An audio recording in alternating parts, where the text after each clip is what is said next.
同学们好啊，我是老潘。那我们在 Connect 现场来聊一聊 Meta Quest 3这个新品啊，499刀，10月10号发货。它是 Meta 首个以混合现实为重点的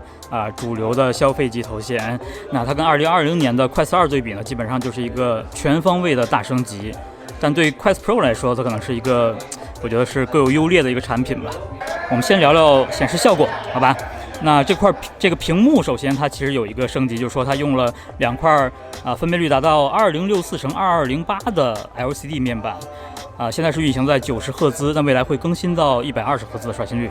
清晰度呢，比 Quest 2其实是有明显的提升的。比如说你看系统 UI 的时候，你会觉得它更锐利、更清晰。最大的升级其实是这个 Pancake 镜片来自于 Quest Pro 的一个镜片做了一个小升级。它现在基本上可以很难观察到眩光和鬼影这些现象了。FOV 呢也有一个小小的改变，就是它横向线达到了110度，纵向还是96度大概。它是大于 Quest 2的，那是否大于 Quest Pro 我就不太确定。但是它毕竟是你眼睛跟镜片的距离决定了你的 FOV。说到这个，其实有一个很新的功能，就是它把面罩里面做了一个触同距离调节的功能，在这里它有4节的触同距离的调节，也就是说面罩跟镜片之间的距离。这样的话，即使你是在眼镜的用户，你可以找到一个更大的空间来佩戴。但是当然它是做到了面罩里面，所以这个结构其实说实话不太容易学习怎么使用。另外就是如果你戴眼镜的话呢，现在因为默认的头戴是这个软质头戴，所以我还是建议你去配一个近视镜片，或者是戴隐形眼镜。然后就是瞳距，它现在有一个连续的瞳距调节的功能了。这个物理瞳距能达到53到75毫米这样，但实际上它能兼容的瞳距是58到70，这是官方的数据。之所以能向外扩5毫米，而不是之前的比如说2.5毫米，就是因为这个 Pancake 镜片，它给了你更大的这个 iBox 和甜蜜点，所以你就可以兼容更大的瞳距。这就意味着整个头显其实更多人可以适配更多人了。另外就是它这个 Pancake 镜片，不得不提的就是它会让设备变得更薄，对吧？这个大家都知道，但它并不意味着它更轻了。现在其实我们拿在手里会感觉其实和 Quest 2也没有太大区别，但因为它变得更薄了，所以你在戴在头上的时候，你的感觉其实是更轻的。然后就是处理器我们这次有一个芯片上升级，就是 XR2 第2代的芯片，它据说是有2倍于 Quest 2的游戏图像的性能和算力。那这个设备还有一个现在确定的参数是8G 内存而我们的 Quest Pro 其实是12G 的。这个芯片的结果呢，就是游戏的画面会有一个比较大的提升，但是开发者其实是需要跟上才行的。好消息是呢，官方据说50个新的游戏会在今年内上线这个 Quest 3，而还有50多款游戏呢会升级支持 Quest 3的特性或者 M2 的特性。也就是说加起来大概有至少100款新内容会让这个 Quest 3发挥它的实力，这是一个好消息。然后是电池续航，这个基本没有变化，据说是2个多小时，但我们现场是没有办法实测的。另外呢，这个头显是没有眼动追踪功能的也就是说它没有办法做像 Quest Pro 这样的眼动追踪的动态注视点渲染来节约性能。同时呢，它也没办法实现 Apple Vision Pro 的眼动加手势的这种交互。然后我们说说这手柄这次的手柄呢还是无环的设计，但它用的原理其实还是 Quest 1和2的这种红外的Inside Out Tracking 的定位。它之所以能去掉这个环儿是因为它现在把 LED 呢藏在这个手柄的面板下面，同时呢用了一个追踪你手，同时追踪你的手和手柄这样的方式去保证它的定位的精准。另外就是Quest Pro 其实它的手柄也兼容 Quest 3，所以如果你手里有的话到手之后就可以适配你的 Quest 3了。手柄的整个追踪定位的效果也非常好，即使我们看到它头显上方其实是没有追踪摄像头了，都集中在侧面和正面，所以这个追踪效果还是比较惊人的。然后我们说说它的透视，这次呢我们有2颗这个彩色的更高分辨率的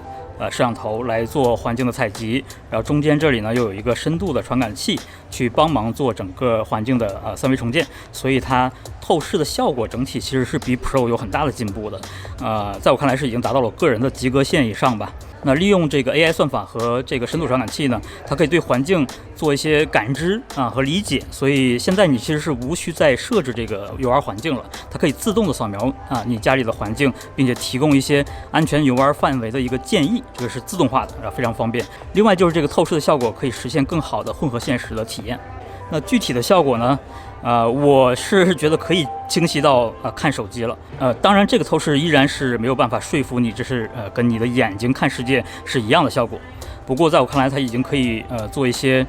更令人可信的 MR 体验吧。但是它有一些明显的缺点，比如说有人经过的时候，那画面就会有明显的扭曲。另外就是现场 demo 的时候，有一些房间呢光线比较暗，我可以看到非常严重的噪点。另外就是在延迟方面，我发现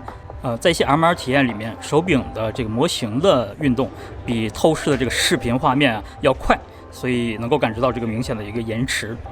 说到这个 MR 呢，我觉得我们依然还是比较缺乏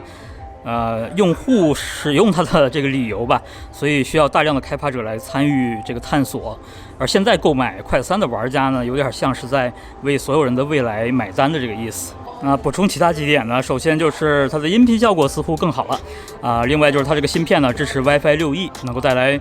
更大的带宽和更低的延迟。不过我们国内似乎这个频段是没办法开放给用户的，所以在串流PC VR 的时候可能就没办法享受到了。国内用户的购买方式，我推荐还是等亚马逊直邮。如果你等不及的话，其实也可以试试在海外的渠道预定，然后转运。另外就是这次官方推出了一些配件，给大家看一看比如说这种彩色的面罩对吧？比如这种手柄的手柄套，另外就是收纳包等等等等吧。这些配件呢，我觉得可能国内的大部分的厂商配件厂商都可以解决。另外就是有几个比较实用的比如说这个头带硬的这个精英头带，还有充电座。这些东西我觉得是可以考虑的，不过我也算了一下价格就是这一套下来可能也要700-800刀了，跟现在售价1000刀，并且动不动就打折的快4 Pro 相比呢，我觉得我也要考虑考虑。对，最后总结一下首先我想说，这个对快4 2还没落灰的用户来说，这个升级是绝对不会失望的，因为它确实是全方位的一个大升级。而我们国内使用过快4 Pro 或者说有幸使用过 Apple Vision Pro 的发烧友还有开发者，我只能说快3其实就那样，对，就是你想象的那样。所以快3这个可以说是 Meta 对空间计算时代做出的一个答卷吧。我只能说它当时跟 Apple 拿到的题目可能并不相同，所以它固然是市面上最优秀的 MR 设备，但是从交互这个一个角度上来讲，我觉得快4 Pro 依然是你预习 Apple Vision Pro 的一个首选那这期节目就先到这里，我们下一次呢就是在 VR42的元宇宙电台里面会聊我在现场的这15个所有的 Meta Quest 3的内容体验。好，我们下次再见，拜拜。